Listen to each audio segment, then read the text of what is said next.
यार it's the third time that I will disconnect this video. थक गया भाई मैं यही करते करते, तीसरी बार है। ठीक है, बहुत छोटा बाकी है लेकिन ये तीसरी बार कट रहा है। तो लेंथ के क्या होते हैं, direct R1 is equal to rho L B I जो होता है current flowing directly proportional to area के इक्वल होता है। टाइप्स ऑफ क्वेश्चन क्या होता है यहाँ पे एल, यहाँ पे जे ए cos theta J R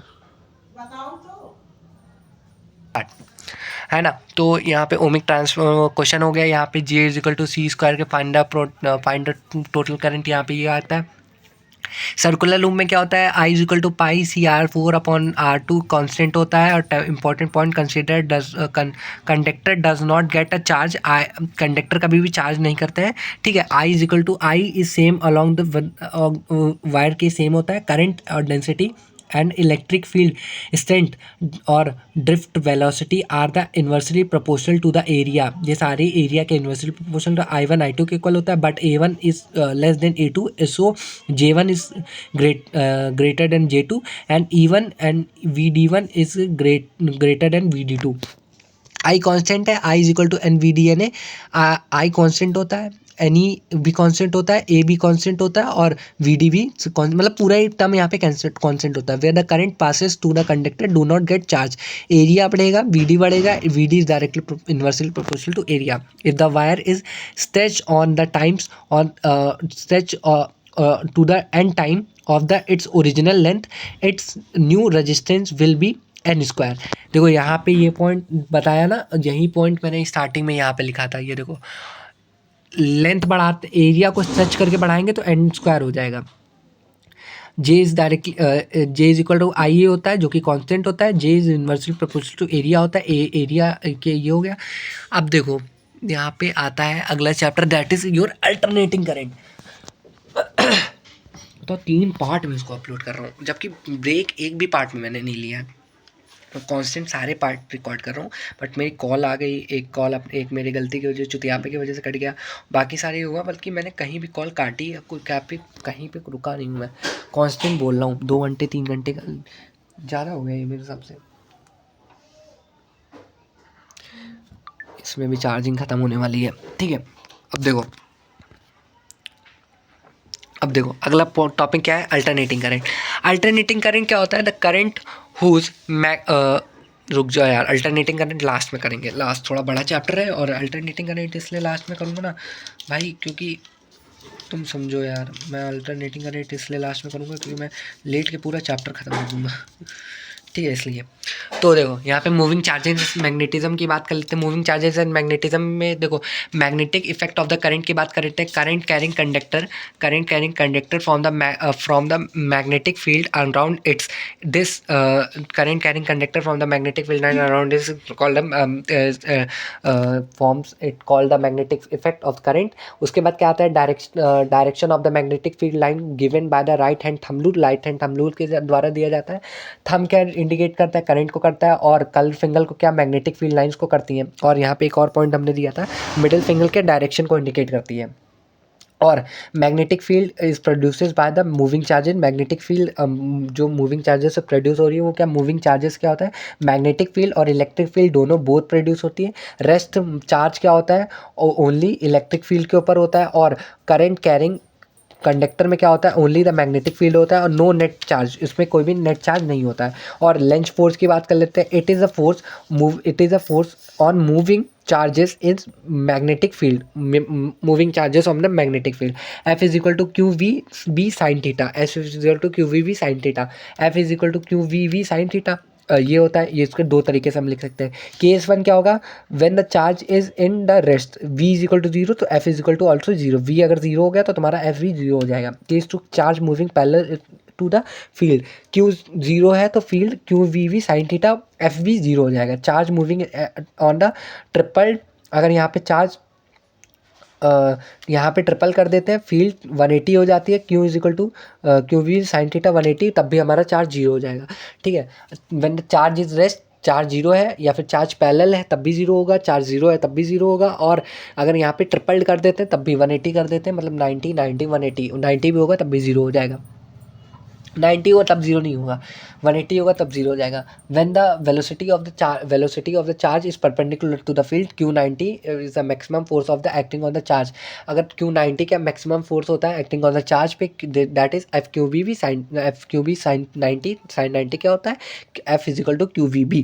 motion of the charge perpendicular to the magnetic field, क्या ये सर्कुलर मोशन में होता है। स्पीड काइनेटिक एनर्जी है, स्पीड क्या होती है, चेंज नहीं होती है। Work done by the charge in the is perpendicular to the magnetic field, इस मैग्नेटिक फील्ड के परपेंडिकुलर होता है। W is equal to F vector into D X, W is equal to F D X cos theta. अगर इसमें हम cos 90 ले लेते हैं तो ओमेगा 0 हो जाता है। और radius of the circular path of the followed by the charge R is equal to mv square QB। Time period of the charge of the circular motion is equal to 2 pi R upon VC, that is T is equal to 2 pi m upon QB। frequency of the charge frequency of the circular motion क्या होता है, V is equal to QVB 2 pi m। और kinetic energy of the circular motion क्या होता है, K is equal to half R QVB। And when the motion of the charge of the velocity of the making of the angular momentum with the other, ये क्या होता है, m is the helical। अगर ये इसमें क्या होता है, हेलिकल मोशन में होता है तो टाइम पीरियड क्या हो जाता है, T is equal to 2 pi m upon QB। Radius क्या होता है, m V sine theta upon QV। Pitch क्या होती है, time period into the horizontal velocity, ये इसकी पिच क्या होती है, x is equal to 2 pi V cos theta QB। Biot Savart's law की बात कर लेते हैं। This law use to find the strength of the magnetic field around the circular loop. ये मैग्नेटिक फील्ड लाइन की स्ट्रेंथ के लिए दिया गया था according to the Biot Savart's law. ठीक है, magnetic field line is directly proportional to the current of the element, current की डायरेक्टली प्रोपोर्शनल होती है। और direction of proportional to the direction के डायरेक्शनली प्रोपोर्शनल होती है। साइन थीटा के डायरेक्टली प्रोपोर्शनल होती है। इन्वर्सली प्रोपोर्शनल टू R, मतलब distance from the element, square of the distance from the elements की डायरेक्टली इन्वर्सली प्रोपोर्शनल होती है, मतलब उल्टी होती है। ठीक है, उसके बाद हमारा अगला टॉपिक आता है when mu is the permeability of the free space. Mu naught 4 pi is equal to 10⁻⁷ mu naught is equal to 4 pi into 10⁻⁷ TMA epsilon naught. Vector form में क्या लिख सकते हैं, साइन हटाओ क्रॉस लगाओ। इसमें जो था साइन, ये जो हमने फॉर्मूला पढ़ा अभी यहाँ ये वाला, ये क्या था, mu naught upon 4 pi IDL sine R sine theta upon R cube. ये BD क्या होता है, mu naught upon 4 pi ideal R vector upon R vector, क्योंकि क्रॉस लगा तो R वेक्टर आ जाएगा, R vector upon R cube. Expression for the magnetic field on the certain coil, centre coil. B is equal to mu naught I upon 2R। For the N type collision के लिए क्या होता है, mu is equal to B is equal to mu NI upon 2R। Expression for the magnetic field on the axis of the circular coil, B is equal to DB sine theta. और अगर ये A बहुत बड़ा है तो B is equal to mu naught I A square upon 2A cube. B is equal to I और A square upon 2A x square plus A square 3A/2। B is equal to mu naught I upon 2A। ये radius के होता है। Ampere circular law क्या, according to the this law this line integral of the magnetic field is equal to the mu naught times of the net current pass through the loop. B is equal to BLD sine theta, mu is equal to I। Force on the current carrying conductor in the magnetic field, B F is equal to ILB। Force between the two parallel plate current carrying क्या होता है, small 1/2 12 upon L is equal to mu 2 pi I2D। और F is equal to mu naught 2 pi upon ID2 upon L। F is equal to 2 mu upon 2 I1 I2 D upon 4 pi. ये formula main है, ये वाला formula main है, ये देख लेना एक बार। Conversion of the galvanometer into the ammeter, इसमें क्या होना चाहिए, इसमें क्या low resistance with wire connected, low resistance wire connect करते हैं parallel that is parallel to the that is your shunt क्या होता है, एस इक्वल टू IG अपॉन G अपॉन I minus G। Conversion of the galvanometer into the voltmeter is equal to resistance high होनी चाहिए connected to the series. इसमें parallel में connect करते हैं, इसमें सीरीज में कनेक्ट करते हैं। R is equal to V upon IG equal to R। Solenoid में क्या होता है, current carrying coil act as a bar magnet, current carrying solenoid act as a bar magnet. उसके बाद क्या आता है, मैग्नेटिक फील्ड क्या होता है, सोलेनॉइड की होता है U is equal to NI and where N is the number of the turns of the density of the solenoid. यहाँ पे ये हो जाता है फिर टॉर्क क्या होता है? टॉर्क होता है तुम्हारा current carrying coil in the magnetic field. Torque क्या होता है? टॉर्क ऑन द कॉइल क्या होता है? Tau is equal to N I B sine theta, tau is equal to M B sine theta, where M is a magnetic dipole moment, tau is a M B. ठीक है। Alternating current की बात कर लेते हैं। Alternating current क्या होता है? अल्टरनेटिंग करंट हमारा कुछ नहीं होता। अल्टरनेटिंग करंट भाई यही होता है। Alternating current current whose the magnetic charge continuously but रुक जा। द अल्टरनेटिंग करंट क्या होता है? अल्टरनेटिंग करंट होता है the current whose magnitude whose continuously but the direction whose magnitude change continuously but the direction change predictably is called AC. Frequency of the AC in the India में कितनी होती है? 50 hertz की होती है। Frequency of the DC of the 0 hertz की होती है। 1 सेकंड में मतलब 50 साइकिल हो रही होती है, 1 सेकंड में 502, मतलब क्योंकि वो 2 बार AC होता है ना, ऐसे ऐसे ऐसे जा रहा होता है। RMSE value of the AC क्या होता है?